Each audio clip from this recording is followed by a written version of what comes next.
Hello, so once again मैं हूं जीवन मौर्य और आज हम डिस्कस करेंगे एक्टिव एंड पैसिव वॉइस के इस चैप्टर को। हम इसको बेसिक टू एडवांस तक ले जाने की कोशिश करेंगे।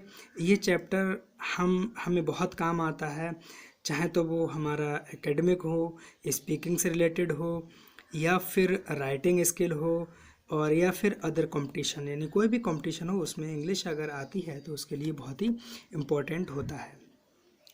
तो चलिए हम इसको शुरू करते हैं। Let's now start this chapter. ये एक छोटी सी टेबल तैयार की गई है बहुत ही आसानी से समझने और समझाने के लिए, जो जिससे कि इसका एक्टिव पैसिव वॉइस का जो सफ़र है वो आसानी से हम क्रॉस कर सकें। तो देखिए, ये टेबल फॉर पैसिव वॉइस ये बेसिक टेबल है।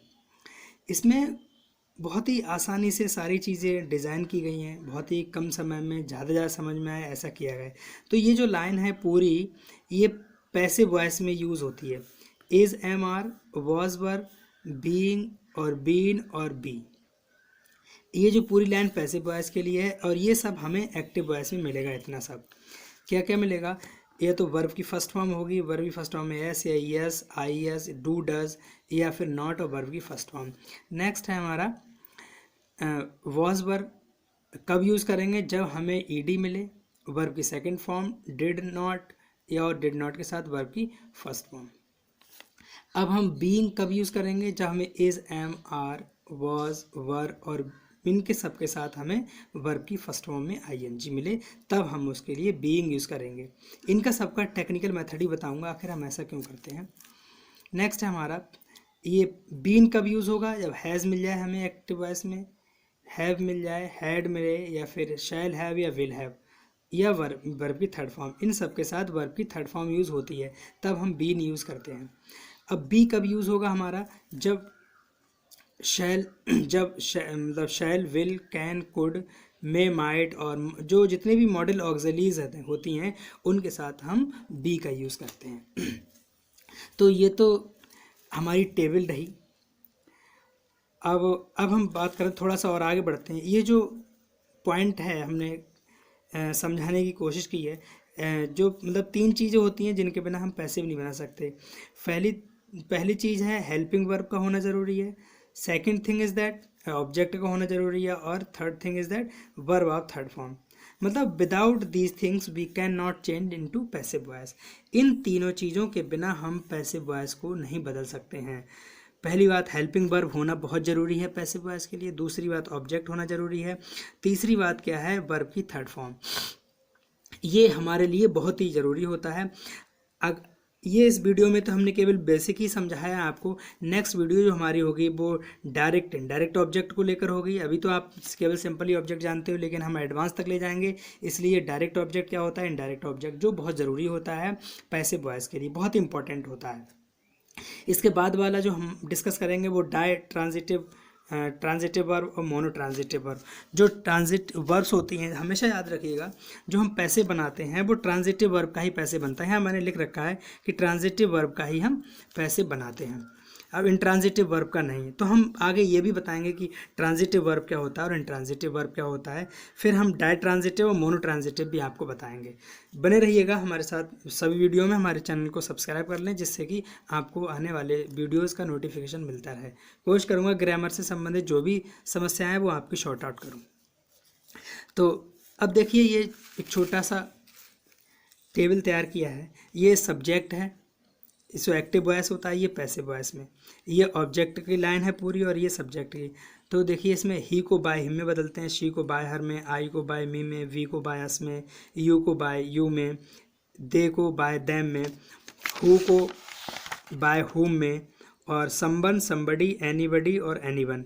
इनका no use in passive voice. Passive voice में कोई इनका यूज़ नहीं होता है, कोई ज़रूरत भी नहीं होती है।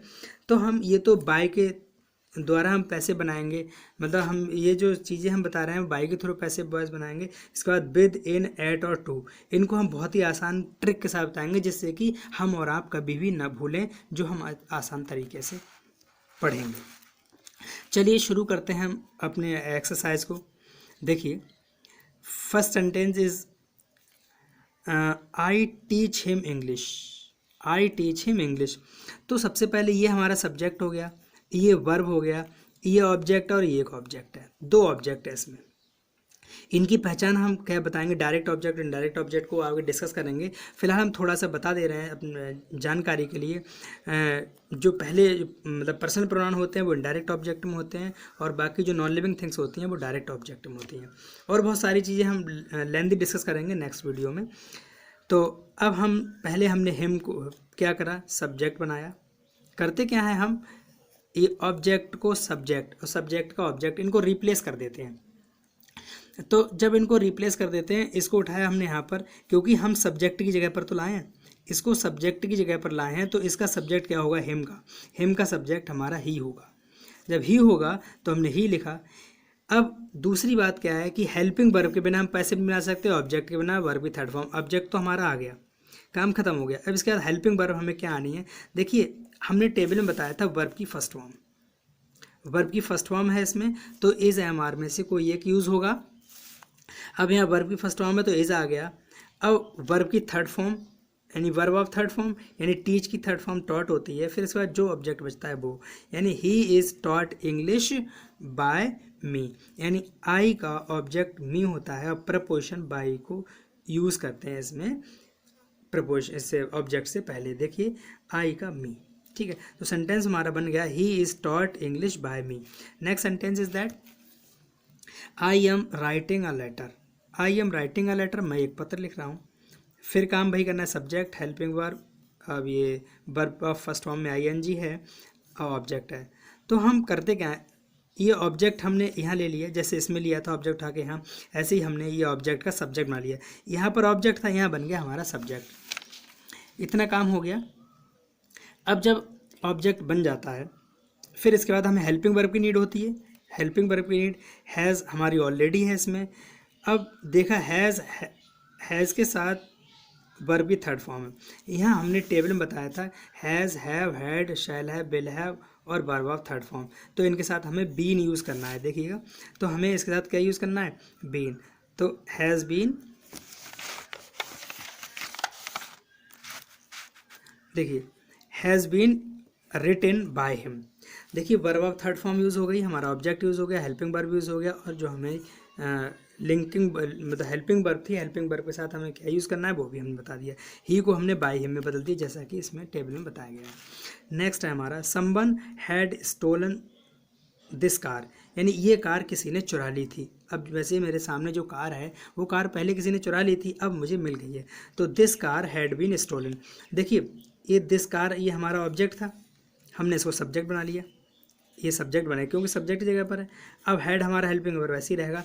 तो हमने अभी बताया था कि has, have, had, shall have, will have के साथ हम क्या यूज़ करते हैं, बीन पैसिव वॉइस में। तो बीन यूज़ किया, और verb of third form stolen, इसमें बाय की कोई नीड नहीं है। तो someone had stolen this car, यानी किसी ने मेरी ये कार चुरा ली, या this car had been stolen, ये कार हमारी चुरा ली गई। तो आई होप ये जो हमारा टॉपिक था बेसिक का अच्छे समझ में आया होगा। अगर आपको कोई प्रॉब्लम हो, if you have any type of problem, तो you can write the comment section any type of problem. Thank you.